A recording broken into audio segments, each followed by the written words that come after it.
Je vais d'abord vous demander de vous présenter, s'il vous plaît, votre nom et votre titre. Alors moi, je suis Raymond Paquin. Je suis président de Patrimoine et Histoire Terrebonne, qu'on appelait auparavant la Société d'histoire de la région de Terrebonne. On a changé notre nom l'année passée pour mettre un peu plus de l'avant le patrimoine, puis reconnaître qu'on est de Terrebonne et non pas de la région de Terrebonne. Voilà.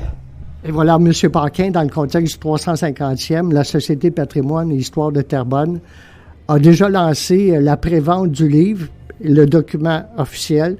Terrebonne, ses moulins et ses habitants, son territoire 1673-2023. Il y a des heures de travail là-dedans là, et de la recherche. Absolument, absolument. C'est un gros travail, je dirais peut-être jusqu'à un certain point colossal.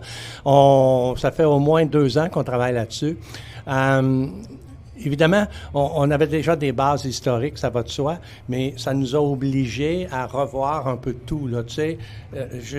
Allons-y. Dans un premier temps, il y a 9 chapitres à l'intérieur de ce livre-là. Le premier étant le tout début, non pas de la ville, parce qu'on comprenait que la ville est arrivée beaucoup plus tard en tant que telle, mais la colonie s'est développée il y a 350 ans ou à peu près, là, donc c'est pas pour rien qu'on fête le 350e cette année, n'est-ce pas?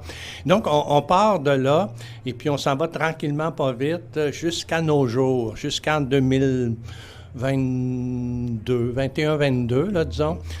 Et puis, comme je vous disais, on avait déjà une très bonne base historique. On l'a retravaillé, on l'a amélioré. Puis ce qu'on n'avait pas beaucoup, c'était les périodes les plus récentes. Disons à partir de, mettons, on va dire des années 50, 1950 jusqu'à nos jours.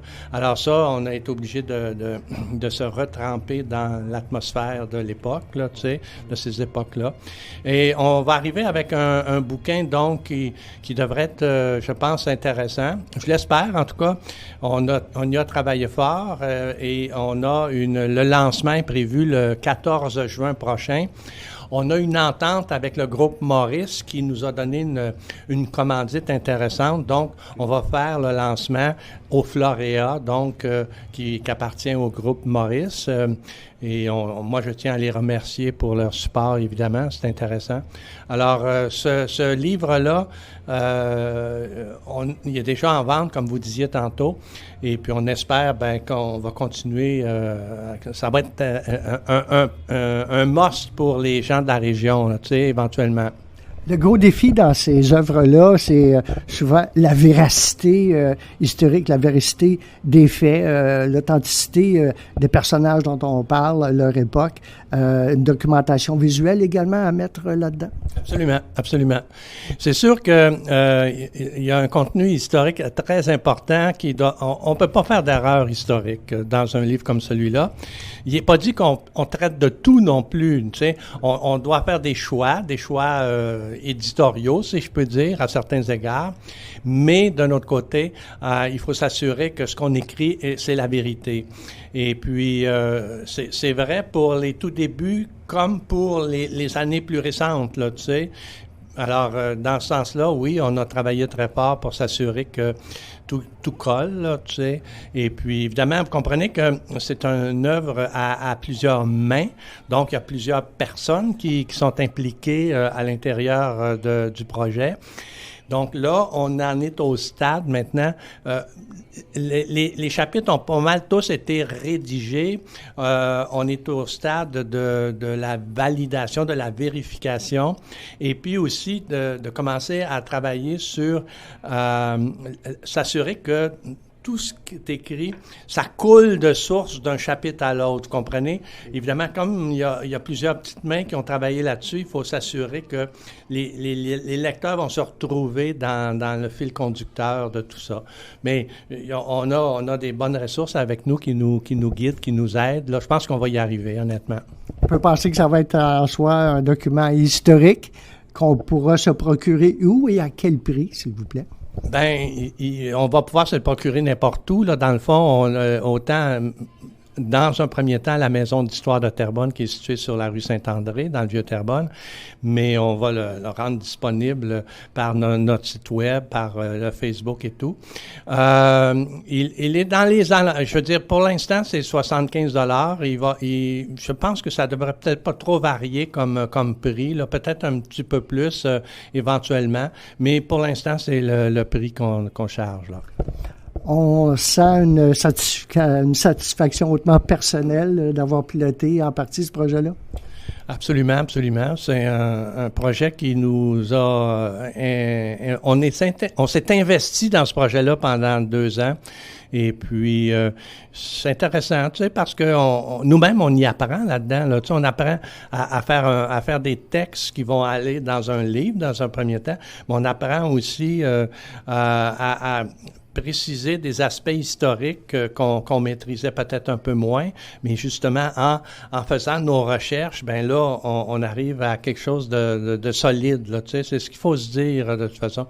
Mais je vous avoue que c'est un des projets qu'on a dans le cadre du 350e, mais il y en a quelques autres aussi qui vont être, je pense, intéressants, comme notamment, je ne sais pas si je peux vous en parler 2 minutes, on va avoir une nouvelle exposition à la Maison d'histoire qui va faire suite au beau projet qu'on a mené il y a un an et demi, sur mémoire de famille, en d'autres termes. C'est le problème qu'on a souvent, c'est que chacun a une mémoire de quelque chose, mais on prend pas le temps de la mettre soit par écrit ou par vidéo, d'en parler. Et donc, à un moment donné, quand les ancêtres disparaissent, ben ça disparaît avec eux. C'est ce qu'on a fait avec Mémoire de famille, c'est ce qu'on veut continuer à faire avec notre exposition à partir de l'année prochaine à la Maison d'histoire. Puis une autre chose intéressante, c'est urgence que je voulais vous mentionner, c'est qu'on va faire une pièce de théâtre sur le fameux incendie que Terrebonne a subi le 1er décembre 1922. Et puis, on avait fait quelque chose il y a quelques années là-dessus, à l'intérieur du Vieux-Terrebonne. Là, on a décidé de faire une pièce de théâtre qui sera jouée, c'est pas encore définitif, ça va être au TVT ou ailleurs, là, mais donc, l'année prochaine, à la fin de l'année, on aura une pièce qui va reprendre la grande trame du immense incendie que le Terrebonne a connu en 22. Puis le dernier point que je voulais vous mentionner, vous savez, on a déjà une balado découverte qu'on a fait il y a 3 ans sur le front bourgeois, c'est-à-dire la rue Saint-Louis, à partir, disons, de l'église, et puis jusqu'à, vous savez, l'ancienne petite chapelle anglicane, là, qui a un peu plus à l'ouest, c'est ça. Et là, cette fois-ci, on va faire tranquillement, pas vite, 2 balados découvertes, dont la première sur toute la côte de Terrebonne. Vous savez, il y a des choses splendides sur la côte de Terrebonne. Il y a une histoire importante. Tu sais, la colonie s'est développée là, beaucoup sur la côte de Terrebonne. Alors, on a encore du vieux patrimoine intéressant. Puis le suivant, ça va être sur le chemin Saint-Charles, jusqu'à ici, à peu près, là, on est ici maintenant, près de la montée des Pionniers, là, donc dans ce secteur-là. Alors, ça va être aussi 2 beaux projets intéressants qui vont se développer, je l'espère, l'année prochaine et puis après ça, dans l'année suivante. M. Paquin, un gros merci puis bon succès avec vos projets. Ça fait plaisir. Au revoir. Ça marche, c'est correct?